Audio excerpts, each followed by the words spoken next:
Hoy me encuentro con un hermoso cafeto y el honor fue tan grande que haremos café mientras descubrimos la historia y significado de esta embriagante y fascinante bebida.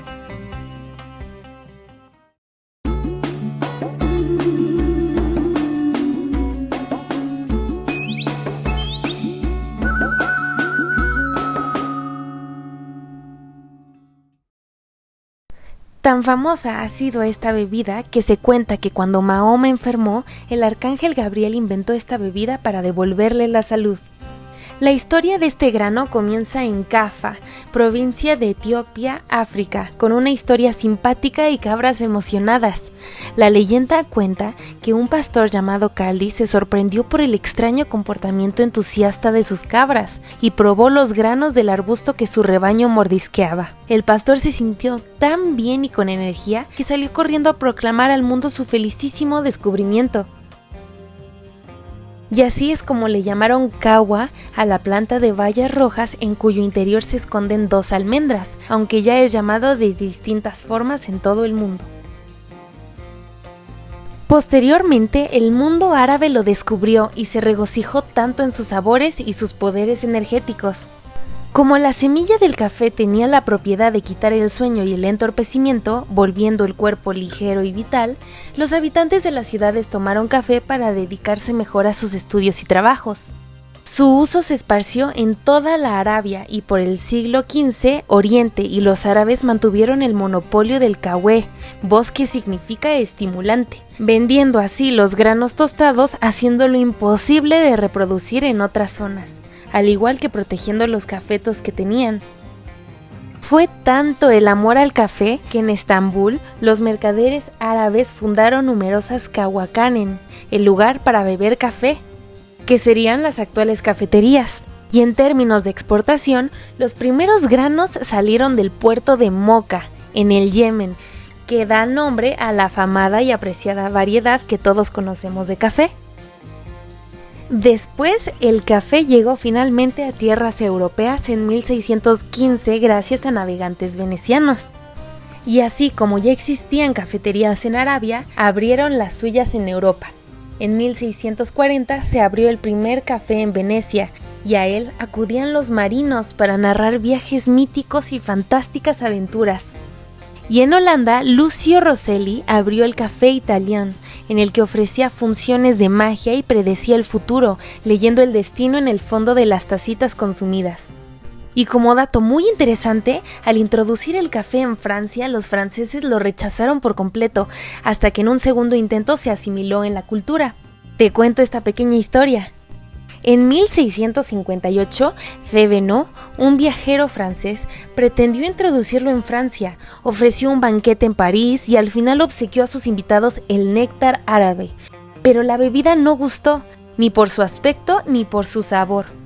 Eso sí, de la noche a la mañana el café se puso de moda en París gracias a Soliman Aga, embajador de Mohammed IV, quien ofreció una gran reunión y la finalizó sirviendo un café a sus invitados a modo oriental.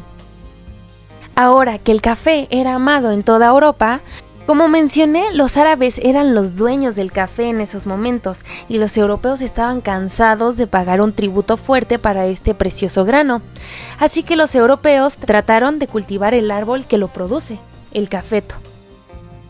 Es así que un grupo de empedernidos holandeses, con el afán de adquirir esta joya de Arabia, buscaron la manera de plantarlo en sus colonias y lo lograron con Nicolás Witsen, quien transportó unas bayas frescas de Moca a Batavia, colonia holandesa, con mucho éxito.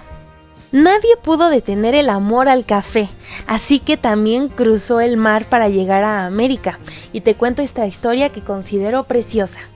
En 1723, Mathieu de Clue, marinero francés, quiso llevar un cafeto a América, en específico a Martinica. El marinero francés logró poseer una planta y durante su viaje, que duró un mes, bajo terribles condiciones y falta de agua, él le compartía sus raciones de agua a la bella plantita. sobre la cual, dice en su diario, fundaba mis más felices esperanzas y que era la fuente de mis deleites. Ambos sobrevivieron y fue este bello acto de amor que hizo que tengamos café en América. 3 años después de la muerte de Declieux, en 1777, su arbusto había engendrado una descendencia de 19 millones de cafetos en solo la Martinica. Luego se extendió a Cuba y floreció rápidamente en otros países del continente americano, como México, Puerto Rico, Venezuela, Colombia, Bolivia y Brasil. Y muchos pueblos prosperaron merced al cultivo y exportación del producto.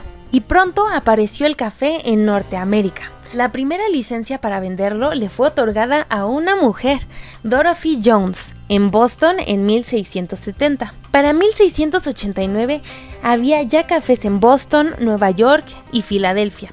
Particularmente importante en la historia de los cafés es la Merchant's Coffee House, establecida en Nueva York en 1737. Y esta es la historia de cómo se propaga todo el café en el mundo. Sin embargo, hay un dato muy importante en estas historias. Es importante hablar sobre el poder y la función del café y de las cafeterías. Hoy en día nos reunimos en las cafeterías y es un acto muy común. Sin embargo, no siempre fue así, ya que antes se amenazaba con eliminarlas. El café es y ha sido poderoso porque ofrece a las masas reunirse en grupos y discutir y reflexionar asuntos, especialmente de política y religión. Y en lugar de ser seducidos y embriagados con alcohol sin lucidez mental, el café les daba pie a compartir sus pensamientos, les permitía permanecer despiertos y así nacían nuevas ideas y se podían comenzar revoluciones. Es por esto que los grupos de poder religiosos y políticos prohibieron el consumo de café a través de la historia, condenándolo como un veneno o bebida del diablo. Pero su poder era tan inmenso que nadie pudo detenerlo. Las cafeterías eran lugares públicos donde los hombres ocupados venían a distraerse jugando ajedrez, los poetas venían a recitar sus versos y se hablaban de las artes, las ciencias y de pronto se habló de religión y de política. Y fue tan amenazante que estas actividades se consideraban prohibidas por la ley de Mahoma. Es por eso que, por ejemplo, los oficiales de justicia hicieron cerrar todos los cafés públicos de la Meca, quemando las existencias encontradas en las tiendas. Sin embargo, todos estos esfuerzos para prohibirlo fueron inútiles y en la Meca se había reconocido que era bebida inocente y se retiró la prohibición.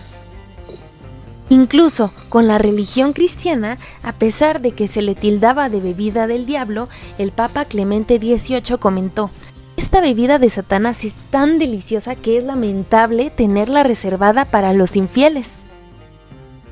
Por último, como dato muy interesante, es maravilloso saber que intelectuales como Buffon, Diderot, Rousseau y Voltaire tomaban mucho café y esto dio pie a sus enormes obras de literatura. Incluso habían otras figuras en la historia que también tenían su forma particular de beber y preparar su café.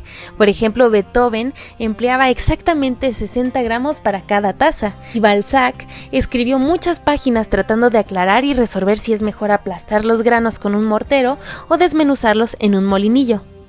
Por ejemplo, yo en este video tuve el honor de conocer a Minerva Joaquín Lucas, productora de café de Oaxaca, San Juan, Juchitán. Ella producía café desde chiquita y me enseñó todo para poder hacer este video realidad. Me enseñó desde cómo escoger el fruto, cómo exprimirlo para obtener las 2 almendritas del café, cómo enjuagarlo y secarlo durante varios días para después, con la misma cáscara del café, poderlo tostar. Gracias a ella aprendí la técnica de tostado con un anafre y un comal de barro. Y por último, después de haberlo molido, elegimos la forma de prepararlo, hirviendo agua en una olla y añadiendo el café con un poquito de canela. Y créanme, de no haber sido por Mine, no hubiera podido crear esta maravilla de elixir, así que le debo todo, si no, lo hubiera hasta quemado. Y ahora que tuvimos esta gran compañía a este video y pudimos descubrir la historia, significado y cómo se produce el café, espero que todos podamos ahora elegir cuidadosamente de manera ética y responsable las marcas que consumimos del café y poderlo disfrutar con mucho cariño. y ahora estamos disfrutando de nuestra obra maestra con el hermoso Cafeto viéndonos desde atrás. Muchas gracias por ver de nuevo un video de Dulcicultura y nos vemos a la próxima.